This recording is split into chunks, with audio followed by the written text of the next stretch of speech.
It is such a pleasure to be here and to have Celia invite me to come and speak.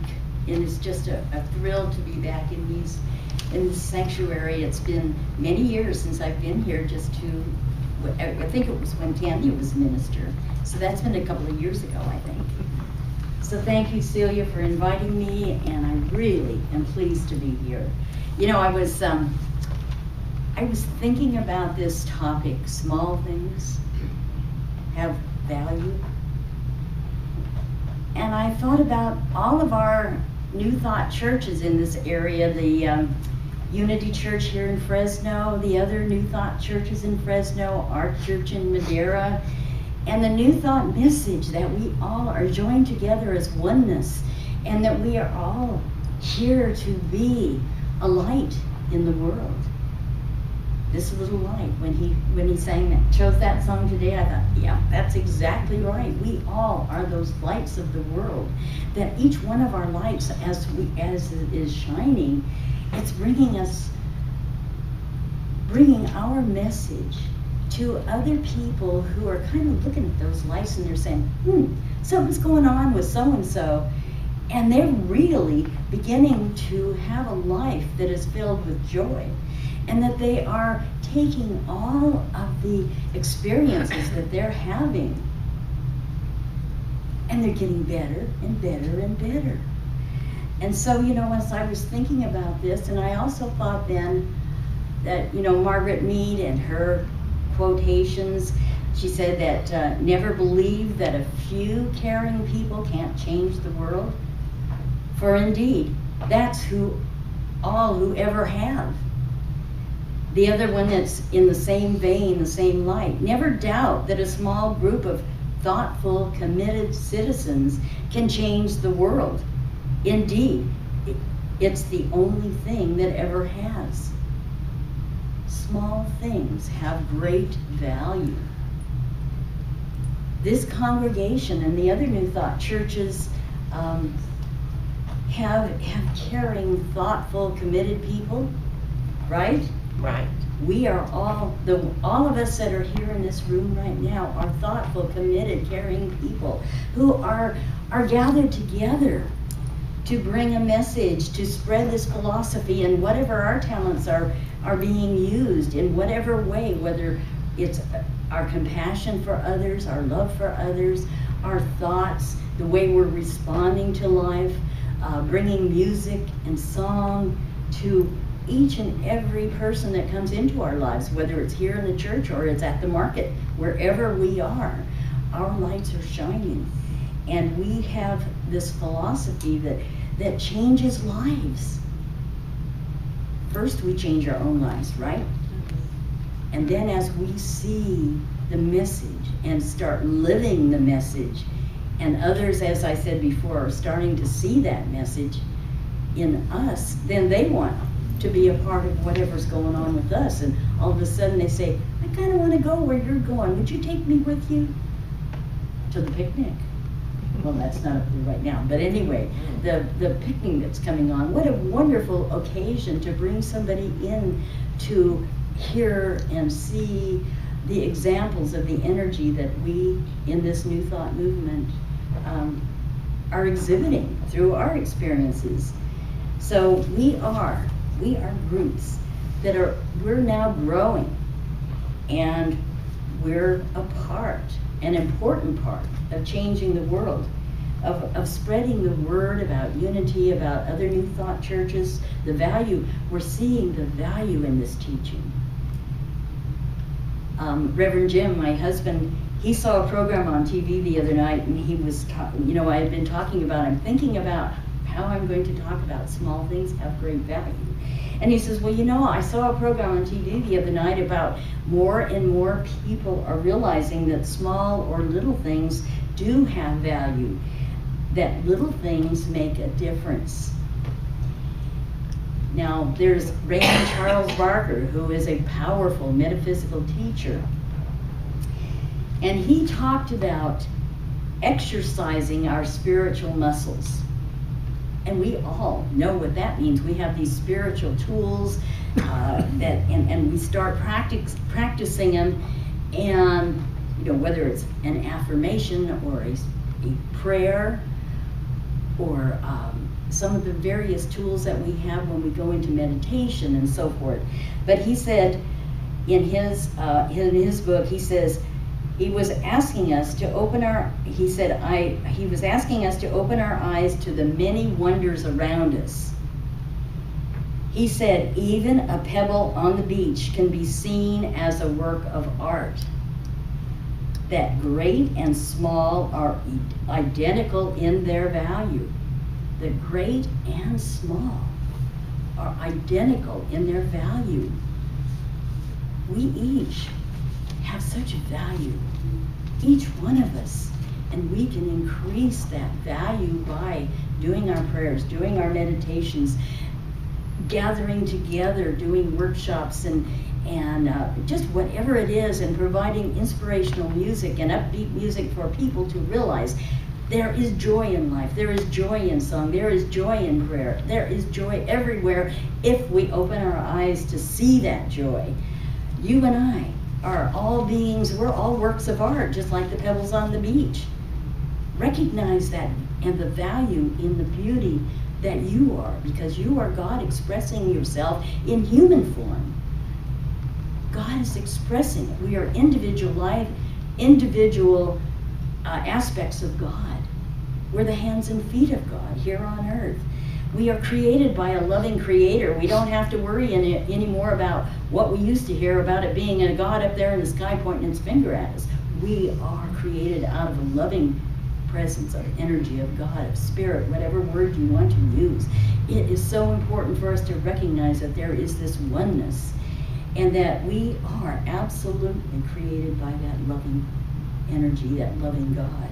We are spiritual beings having a human experience.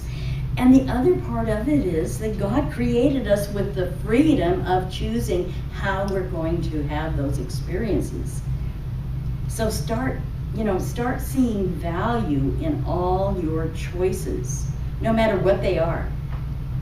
See the value in your choices. See the goodness in whatever choices you're making, in your experiences, your interactions with whomever you're involved with.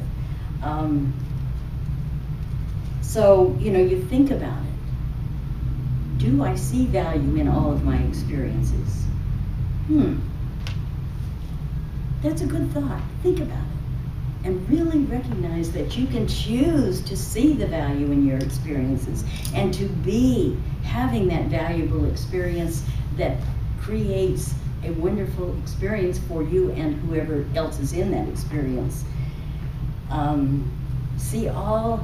When you do your prayer and your meditation, you're seeing the value in the amount of time that you spend in prayer and meditation, whether it's 5 minutes, 2 hours, whatever it is, there is value in that. And when you wake up every morning and you wake up with a smile on your face and you say, this is another wonderful day, that thought has value because it brings forth great and wonderful and joyful experiences at that time. See the value in the activities that you're involved in helping this particular Unity Church grow. No matter what part you have a part in, whatever you're doing to help this church grow, there is value in it. Whether it's a big event or it's making the cookies, it's all valuable. It's all valuable. See the value in whatever work you are doing. See the value in your talents. See the value in your interactions with others and doing whatever needs to be done. We all have things that we need to do in our daily lives. See value in that. See value in every single activity that you are involved in. No matter what you're doing, whether it be an everyday task or a big event, realize that how you go about doing or preparing for this event, the energy behind it, the feeling behind it, the attitude behind it. Now I got to do this. No, I get to do this. I have the energy, I have the talent, or I have the knowledge, but I have God there right within me to show me what to do. I am open to receive the ways and the means for this to be taken care of, whatever the event is. Again, whether it's washing the dishes or whether it's preparing a big event like the September 11th, her event. It is so important. Washing the dishes with a grateful and a joyful attitude, that's very important. It has great value because you can say, thank you, God, for my ability to wash the dishes, to stand at the sink or load the dishwasher or whatever it may be.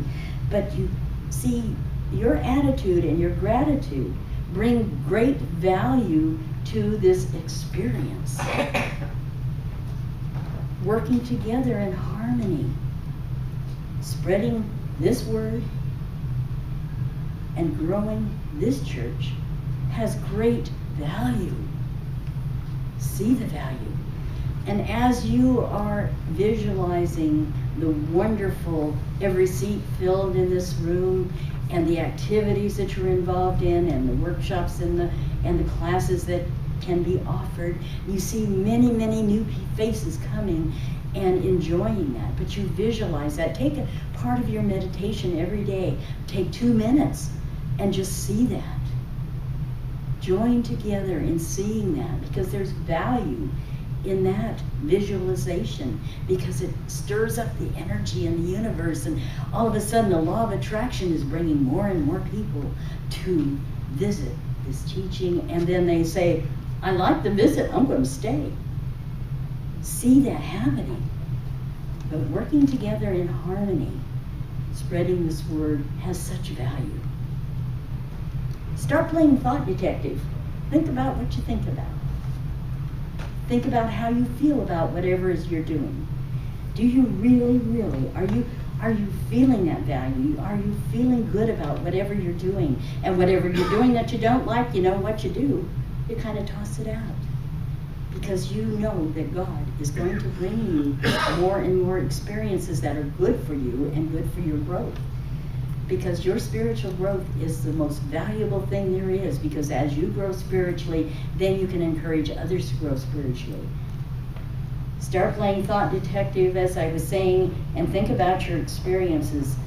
Are you pleased with how you respond to somebody when they get in your face? How do you feel when somebody gets in your face? Think about that. How do you feel when it happens? What value do you put on how you respond or how you react? Sometimes we respond with beauty and calmness and compassion, and sometimes sometimes we react. And we want to really call upon Spirit to assist us in wonderful, loving responses, and forget about the old anger or the old judgment or the old criticism and so forth. Because when you respond in a loving, calm,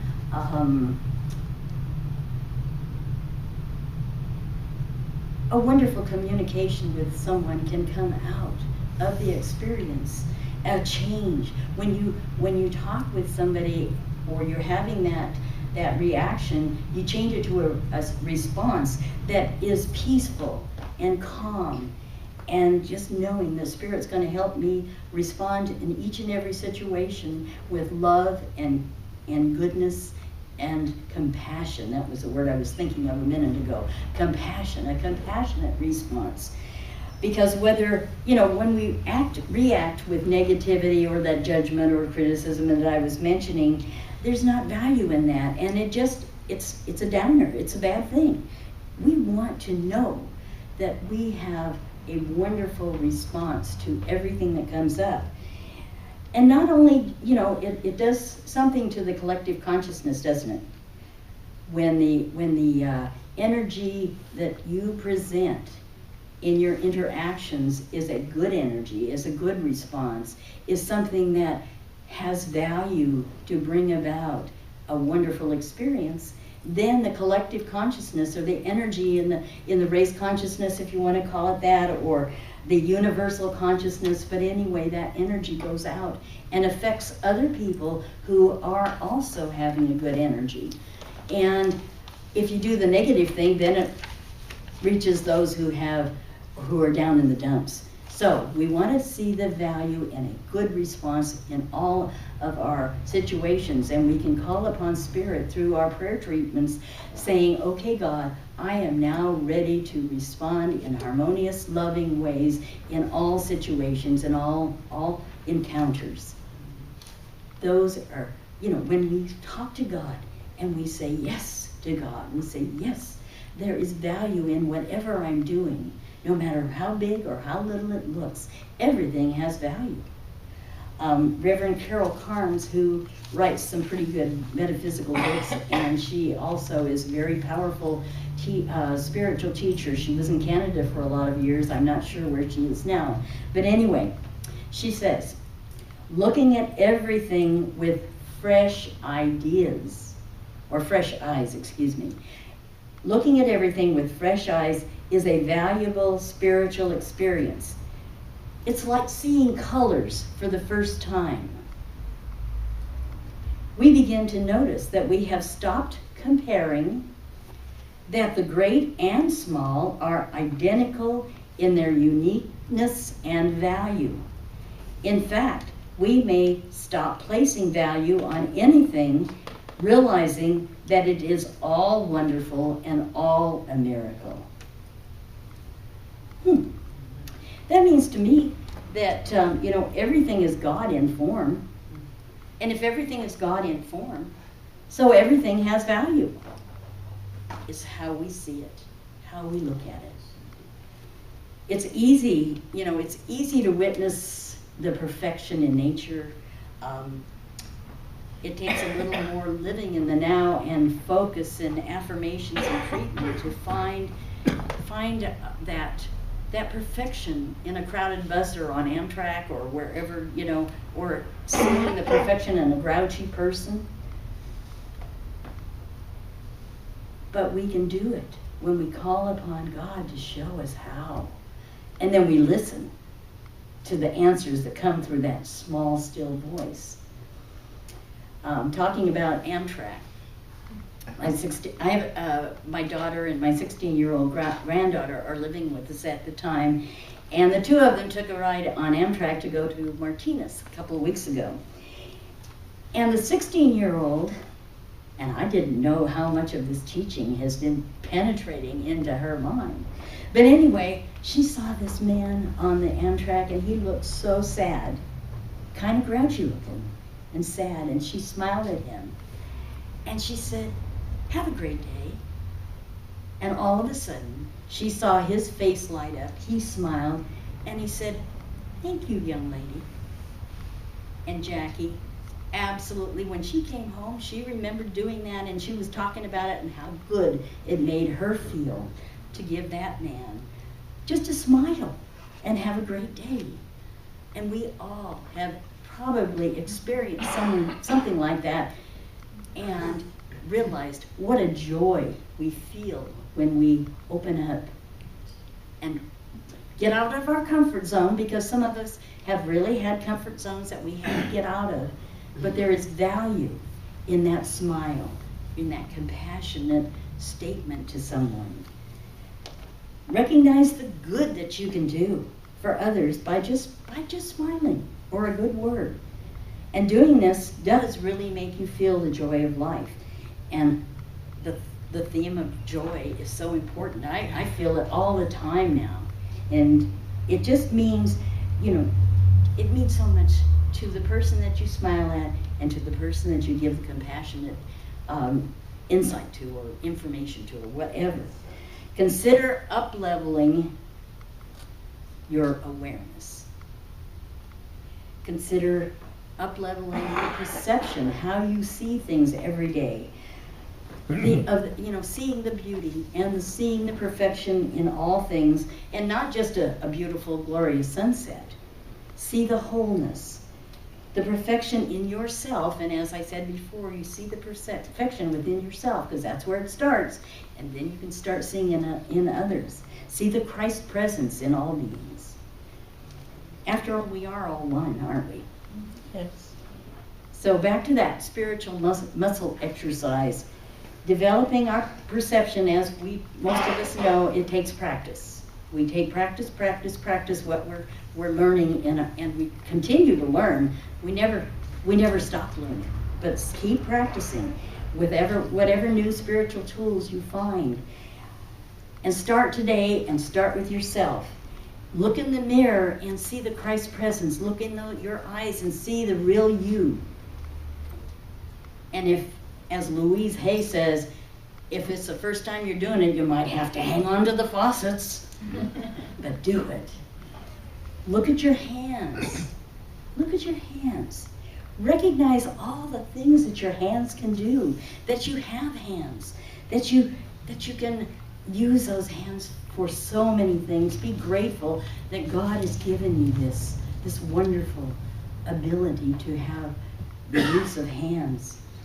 Recognize the great miracle that you are. Pay attention to what you're doing. Oh, and also pay attention to when you speak, or the language that you're using. Being able to talk, is a wonderful gift that God has given us, and has really given us ministers. We love to talk. But anyway, it's a wonderful gift that allows those ideas that come from Spirit, that come into your mind, but it gives you the ability to express and to be understood and to communicate effectively with others. Smile, laugh, feel joy 24/7.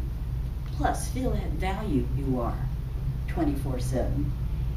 Expect and see the good in life, and when you meet that sad or angry person, it's just, it's a version of yourself. So you want to say, oh, suddenly just bless them. You may not do it out loud, you may just do it inside, or you may be able to smile at them, but just absolutely see the Christ presence within them and love them. Every day, make it your intention to live in joy and to see your value, and say several times every day, I welcome every day with joy and enthusiasm. I love the word enthusiasm. Enthusiastic. Be that enthusiasm. Think about the way what you're doing each and every day, and think about the value you have in that experience. Every idea, say thank you, God, for the ideas that are bringing me a greater and more abundant life for myself, for others, for this center, for this church. And know that what Spirit is bringing to you does have value. And I was looking at the word joy, and how Charles Fillmore, in the Revealing Word, how he describes joy. And I did want to bring this into my talk just before I close, but his description is the happiness of joy. The happiness of God expressed through his perfect idea, man. Joy and gladness are strength-giving, especially if the mind is fixed on the things of the Spirit. Say to yourself with feeling and appreciation, the joy of the Lord is my strength. Always remember, the joy is your strength. The joy of the Lord is your strength. When Jesus washed the feet of his apostles, he brought home to his followers that he who willingly performs lowly, humble service for others with no thought of personal distinction is in God's greatest kingdom. Small things have great value. Everything has great value. Joy has great value. So, see yourself as one of those participants in the growth of this center, of this church, in the growth of the experiences that you're having, and be that wonderful, beautiful expression of God that you have been created to be. You are indeed growing a wonderful center, a wonderful church, a wonderful life for yourself and for others. See the value in everything you do. Say thanks to God for your ability to see that value, to be that value, and to continue to expand your consciousness, to grow into greater and greater successes each and every day. Do it. Do it for yourself. Do it for the world. Do it for all. I want to thank you for having me be here, and to see each and every one of your smiling faces, and to know that you are on the road to success and prosperity and loving everyone and seeing the Christ presence in all beings everywhere. Thank you, and so it is. Yeah. Thank you.